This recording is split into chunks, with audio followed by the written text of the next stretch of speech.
the keeper of the great winter wicket. The snowfall was definitely getting thicker and faster, and the wind was making the snow drift as well. I trudged on through. What else could I do? When I, Badiga Torren, announced my decision to trek to the great winter wicket in the middle of winter, nobody in Worst Thorn said I was mad. They didn't have to.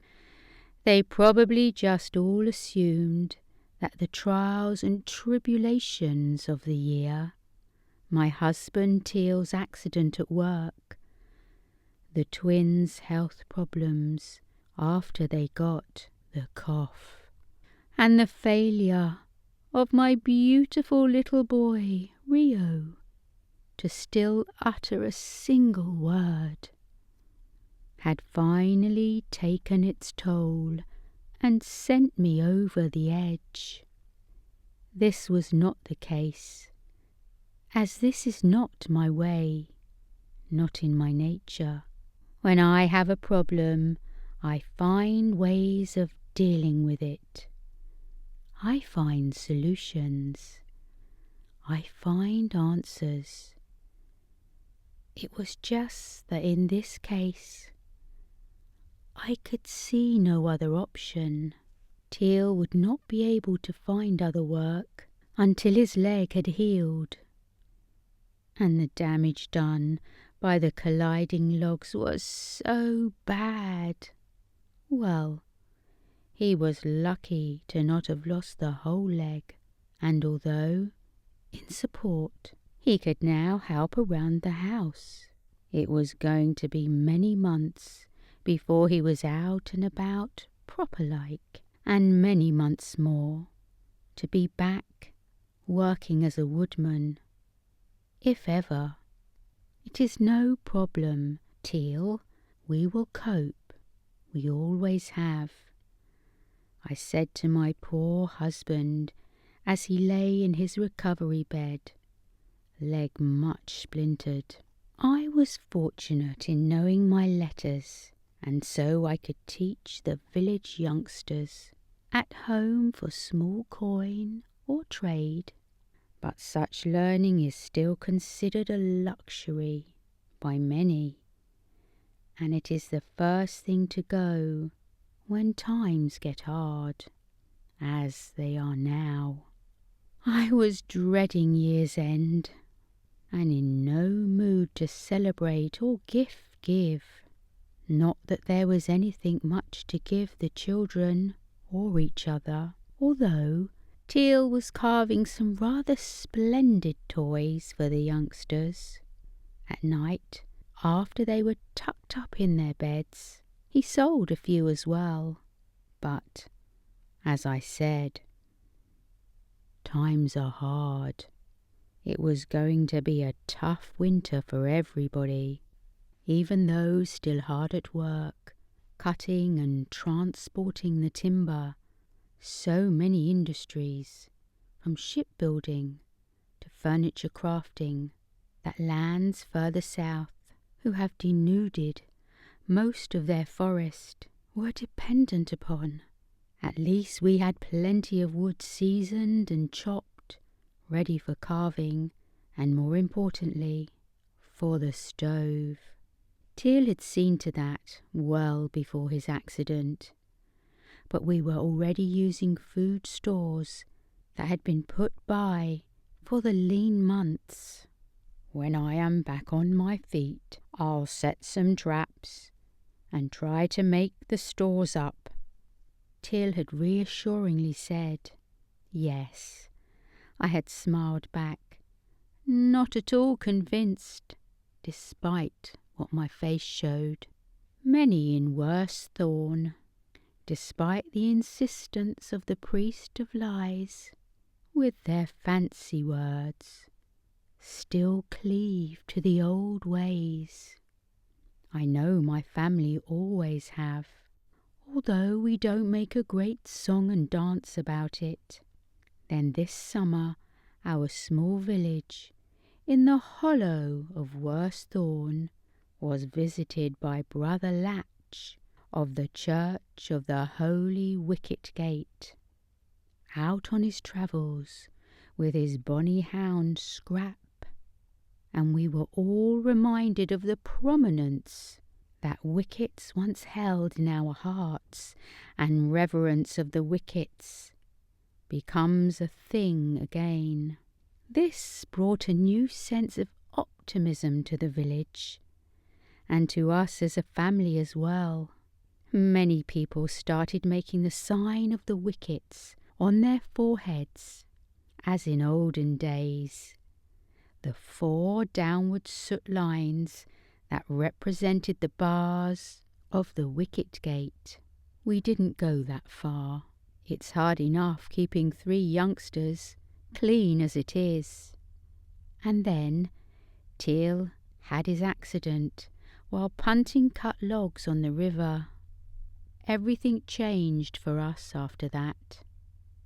To make matters worse, the snows came early this year, as is not uncommon this far north, killing many of the tender greens.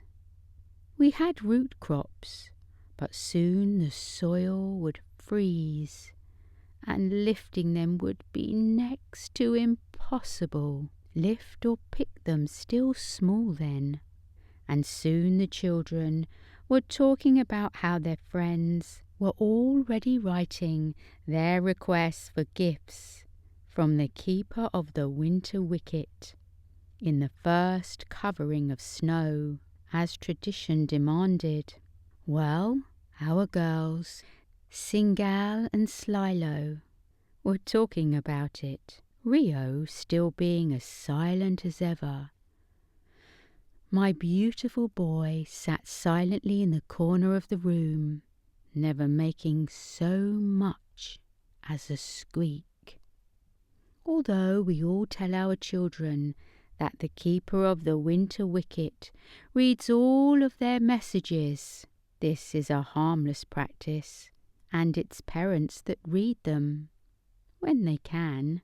The keeper has many more important things to do, as the great winter wicket does so much to shape our land and our lives, from stopping the river freezing to keeping the dire wolves from the villages. Keeper can't be going round reading every scrawled snowy request. And as winter begins to close in, I had a thought. Surely, to really get the keeper's attention, one needs to go and see them personally. The keeper of the winter wicket might even enjoy a visit. Not getting many visitors this far north, there was certainly plenty of help we could do with. I couldn't see my children hungry. I wouldn't. So I decided I would go and see the keeper of the great winter wicket and ask him directly for his bounty.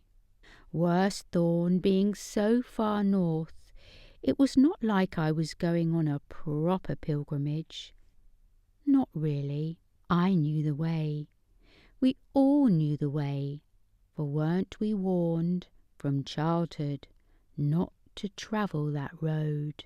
The keeper of the winter wicket may travel through the wicket gates to bestow gifts at year's end, but there are other beings that live and thrive in the wicket woods, and not all are so amenable. I am no child, and certainly no beginner when it comes to cold weather travel and survival. For a start, I have the best snowshoes you can beg, borrow, or steal. I should know that, for they were made by my very own parents, and they made the best snowshoes ever produced.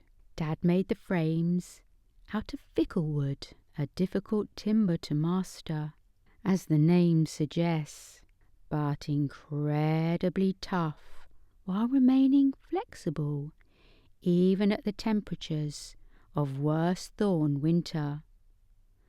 Ma weaved their intricate webbing out of rude hide, processed from the elk that roam where the tree line stops.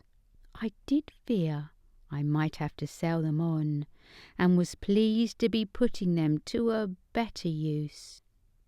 I missed my parents, cursed the cough that took them. I was very provisioned with smoke-dried elk and strips of jerkleberry snap I had made from last year's crop, and marble tree syrup that we tapped from our own trees, enough to keep me going on the road, although I had also brought the traps with me, should I get lucky or very hungry. I kissed and hugged my children and made them promise to be good for their father. My parting from Teal was not so easily done. I know he still blamed himself for the damage done to his leg, as if he could account for every vagary in flow of a raft of cut logs. He was not the first river woodsman in the north to become a casualty so, and he won't be the last, sadly. He was not one of those sad men whose own worth they measure by their ability to provide for their family, but he was a man none the less, and it did hurt him to see me go, but he knew I had to try, and he knew me well enough to not try to stop me. The first miles were easy enough, as there were a few villages located even further north than Worst Thorn, where I could claim a night's shelter. Us folk that crop and manage these woods share a sociability that our difficult lives have bred into us over the many generations since we had settled this wild land. From Worst Home Hollow, the village headwoman or man would say to me, "A fair step this time of year. Best come in and warm yourself up." No man or woman was turned away, but no man or woman outstayed their welcome either. Soon the villages gave way to hamlets, and then to the occasional house, belching smoke, and next nothing much at all. It was no weather for sleeping rough, though. Fortunately, there were woodman huts around, for when the men were out cutting in the warmer days, if you knew where to look for them, which I did, of course, they weren't much by the way of shelter, but they were wind tight, and there was always a stove, kindling and cording wood. These huts have saved many a life. They would save mine now. So on I trudged, ever north, never wavering, one snowshoe step at a time. The days were short at this time of year, this far north, but the air glow that was also common at this near year's end provided enough light to navigate by on moonless nights. So it was that as the afternoon lengthened, I still easily spotted the small bent figure of an old woman on the snowy road some way ahead of me, apparently struggling under a back-breaking load of twigs and branches collected from the wild wood.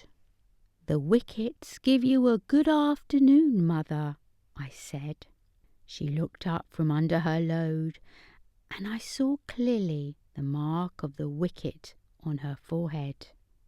"And to you, young mistress," she replied. "That's a mighty load you have there." "It is. It will be a long, deep winter, and since my son stepped out and was lost to me, I have no one else to help me keep the fire going," the old woman replied. "Then let me please help you with your burden." "If you could, young woman, then may the wickets twice bless you," she said. I took her bundle, cunningly wrapped together, and shifted it onto my back. It was heavy, but I was still strong. So I followed the old woman back to her small hut and set her a fire. In a shed next door I found an ample store of logs ready for splitting, and so I set to with a will, and soon had a stock that would last her many weeks, hopefully until the errant sun returned. I headed on, and the woods became much more scrubby. No longer the long, straight trunks that fetched such a good price down south for shipbuilding, yet not the enchanted plant life of the Wicket wood. It was here that I came across a wizened old man lying at the roadside. He was poorly dressed and half frozen, so I immediately set about lighting a fire. I always carried kindling, and there were enough fallen branches and twigs in this seldom visited part of the north to soon get a fire going. I built it as high as I could. This wouldn't be enough for him, though, I knew.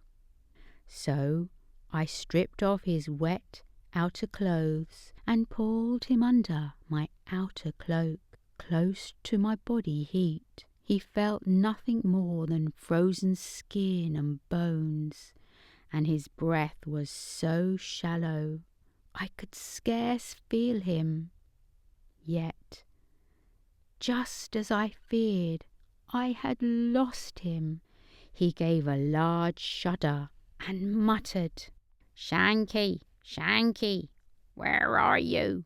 I had no idea who Shanky might have been, but I hoped he had found shelter as well. I soon get my answer as a grey shadow detached itself from the deeper scrub and padded towards us, hardly marking the virgin snow, thanks to paws as good as snowshoes. It was the largest cat I had ever seen. Obviously a house cat, judging by the way it tried to get under my cloak next to its presumptive master. I let it in, always room for one more, and thus huddled, Shanky purring fit to burst, we all fell asleep. The old man was the first to stir. "Shanky, you little shithead, there you are." It was now deep night. I unwrapped master and cat, and we all struggled to our feet, the old man with the cat still in his arms. "I seem to have lost my big coat," he added after a moment. "Core chill will do that," I let him know. "A body gets confused and you throw off clothes, thinking you are too warm." "Then I have you to thanks for saving my life. The blessings of the Wicket upon you, young lady." He made the sign of the wicket in the air, and I noticed that the soot marks on his forehead were deep black from repeated application.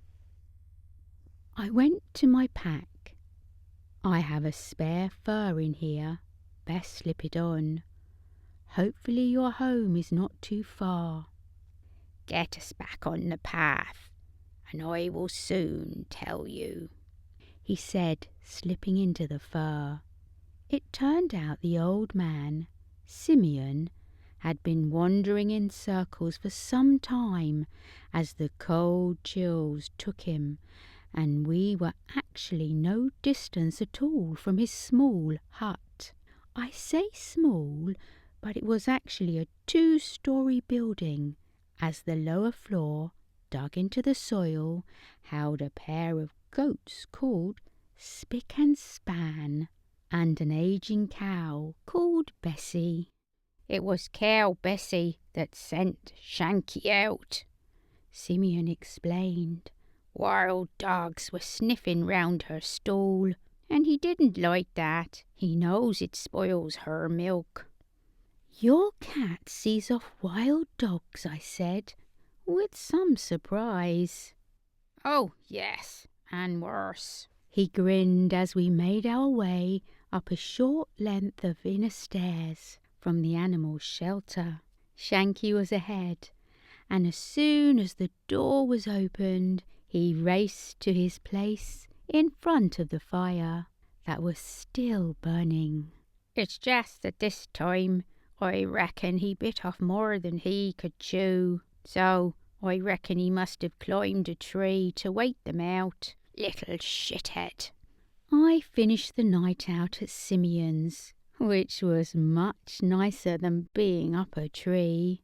After feasting on fermented goat's curd with nuts and honey, I left at first light with 2 round cheeses added to my pack, one being Bessie's finest. I never found out why the old man led this strange, lonely life, but he seemed happy enough. Although I worried what would happen to Spick and Span and Bessie should Simeon take ill. Shanky, I was sure, could take care of himself. On I walked, mile after mile, now far beyond the lands of my people and our labour. I found no shelter here, unless it was one I made myself, using the resin-coated worm silk I had folded into my bag. That blocked the relentless biting wind and kept off the snow on many occasions. The woodland, which had thinned to scrub now, grew dense again. This wasn't normal woodland, though. Certainly none that we could cut and harvest. This was the Wicket wood, and woe betide any that took an axe or saw to this. I knew I should not tarry. By the phases of the moon, I knew year's end was coming fast upon us. But I would not step into the wood thirsty and with an empty stomach. I made a small fire well away from the Wicket wood, and put fresh snow in my small pan to melt. Into this I put small pieces of the last of my dried elk, Bessie's soft cheese, and some herbs I had carried for just this instance. Soon I had a delicious soup bubbling away, and quickly I realized I was not alone. She didn't come down the road, I was sure of that. So she must have come from the Wicket wood itself. At first sight, she was just an ordinary girl of about 11 or 12, but look closer, and there was something about her that was different, as if your eyes couldn't quite focus on her. One thing was for sure, she looked hungry. "Please," she said, by way of confirmation, "I am very hungry." The poor thing looked half-starved. What was she doing out here, for Wicket's sake? Where were her parents, her family? I poured half the soup into my cup and handed it to her. Here, sweetie, it's hot. Don't drink it too quickly. She blew hard on the soup before sipping and smiling. I followed the smell. I have never smelled anything this wonderful before, or tasted anything so good. Thank you.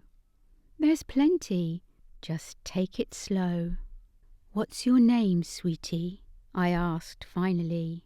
Her brow furrowed. I'm not sure. I haven't needed a name for a long, long time. But you can't be more than 11 or 12, sweetie. Can't I? She looked confused now. Time is different in the woods. Now I was concerned. Had she actually been living in the Wicket wood by herself? What's your name, then? She asked me suddenly. I am Bediga Torren from Worsthome, I told her. This is very good soup, Bediga Torren from Worsthome, she said, smiling. It has done me a world of good. Then pass your cup across and let me fill it up again. She did as I requested, and I carefully poured the last of the soup from the pan into the cup. And when I glanced up, she was gone. I looked around, frantic now, and saw a movement in the wood's edge, as if somebody had just pushed through. I drank the last of the soup and packed up, ready to follow the lost girl. It was warmer inside the Wicket wood. Maybe it was just being out of the wind. Maybe the trees themselves helped. Whatever, I began to feel my fingers and toes again, all without the pain that comes from frostnip. I was very relieved to notice I would not like to walk back home using feet without toes. Faster now, I delved deeper into the Wicket wood. The moonlight was lost, just occasional glimpses falling on the snow piles that had made it through the gaps in the dense treetop leaf cover. Gradually, I became aware of another source of light from in front of me. At first it seemed to be coming from a single point, but as I got closer, I could see that the light was also coming from the moss and the lichens that covered all the trees, perhaps from the trees themselves. It was cold light, but not as it first appeared, a stark white light. This light was made up of ice blues and greens, of violet and vermilion, even of pinks and purples. It was a show, and what a show! As I wandered closer, I felt like a child again, like the first time I saw the fire jugglers at the midsummer fair. I was no longer cold. There in the heart of the Wicket wood, I felt as warm as summer. Although the snow did not melt, I looked around me, and it was all truly magical, and ahead of me was the source of the magic, the Wicket gate itself. It was tall, so very tall. It couldn't be confined by a word, but somehow it was. The bars were as black as any moonless night, while the light that shone out from between them was almost too bright to look at. You could tell this was a gate. I'm not sure how. A gate in the wider door. That was our shared reality. A way through to something else. New realities or ways of being, perhaps. And you could feel a presence. Oh, yes. and so I spoke to it. Keeper of the great winter wicket, I come before you to humbly ask for the gift of your bountifulness as year's end approaches, not for myself, but for my family who are in great need. I waited, and finally there was a voice, not one ever spoken by a human such as you or me. This was the voice of the land, the voice of the spaces between stars. Above it all was the voice of winter, a winter that never ended here at the end of the world. I did not hear it so much as feel it deep inside of me. I am listening, said the voice of the winter keeper. I stumbled then. The gifts I had hoped to give were gone long ago. I was at a loss. I cleared my throat and spoke as best as one is able when addressing something very close to God.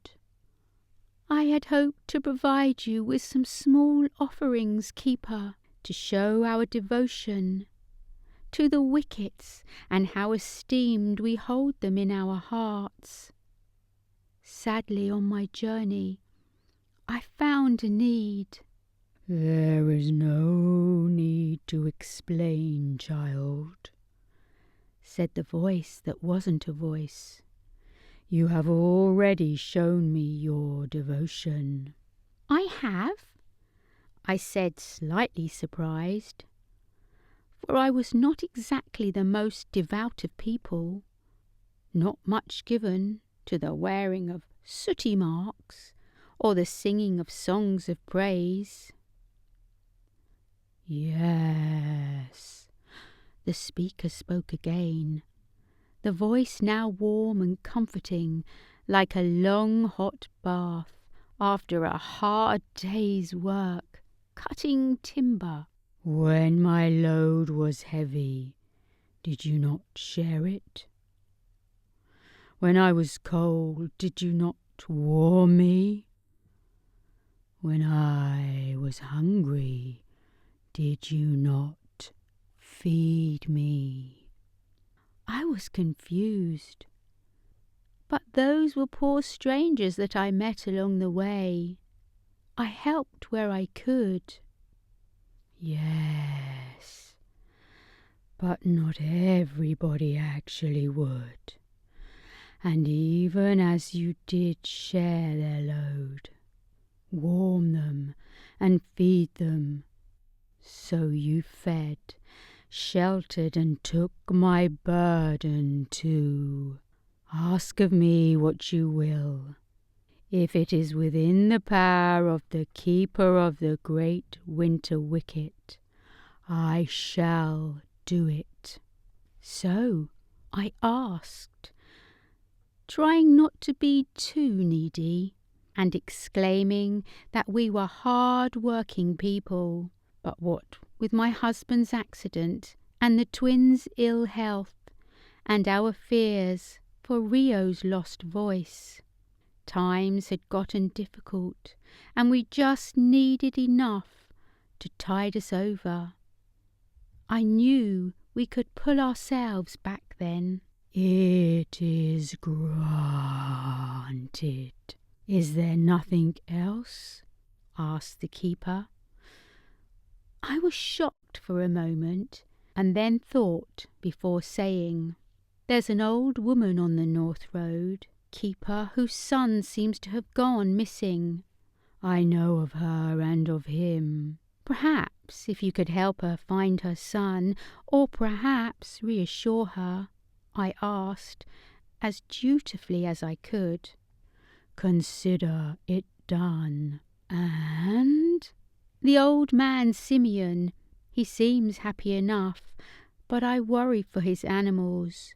Should he be taken ill, locked in as they are. They will come to no harm. Fear not. And I took a deep breath. I have been worrying about how to broach this. I met a child, a strange child, perhaps wicked fallen, I don't know, near your wood. If she needs a home, things are difficult for us, I know, but no child should be homeless at this time of year, and we could always find room. The keeper went quiet, and the brilliant light from the wicket gate seemed to dim for a moment before the voice, now identifiably female, sounded again. Do not worry, the child is safe, although they will have been delighted to live under your roof. Are you the keeper? I wasn't going to be fobbed off that easily. Of course. I'm here, aren't I? I didn't know what to say then. Your soup saved me, said the keeper. It was very good soup, you know. Bediga Torren, from worst home. I did not know what to say to that. But for yourself, Bediga Torren, you think about everybody else but yourself. I have enough, keeper. There must be something, Bediga Torren. I would love to see my family again, keeper. Please grant that I might make it home, even if I miss year's end. The kindly voice chuckled now. Bediga, all those gifts I bestow upon the children and those most deserving, all around the lands. How do you think I do that then? In front of me, in a blaze of colour, and with the sound of bells and merry singing, the wicket gate opened. Its full majesty was made apparent. Something so much more than mankind, but somehow part of them too. It was truly beautiful, and so, bells pealing loudly now, I stepped through. The feeling was like nothing I had ever felt or known before, and I doubt I will be so blessed again. And even as I found myself standing on the path that led down to Worst Home Hollow, and our house full of warmth and love, I could smell the year's end feast cooking in our kitchen, and hear the singing of festive songs, my husband's baritone, the twins' close harmonies, now cleared of the cough, and another voice, young and pure. With a jerk of shock, I recognized it, even though I had never heard it before, except in my dreams. It was Rio, his voice now granted to him by the keeper of the great winter wicket. Eyes streaming with tears, I ran down to join my family as the snow fell all around me. That was the keeper of the great winter wicket. I hope you enjoyed listening to this warm winter tale, and I hope you have a joyous festive season, surrounded by loved ones, and filled with happiness and laughter. Until next time.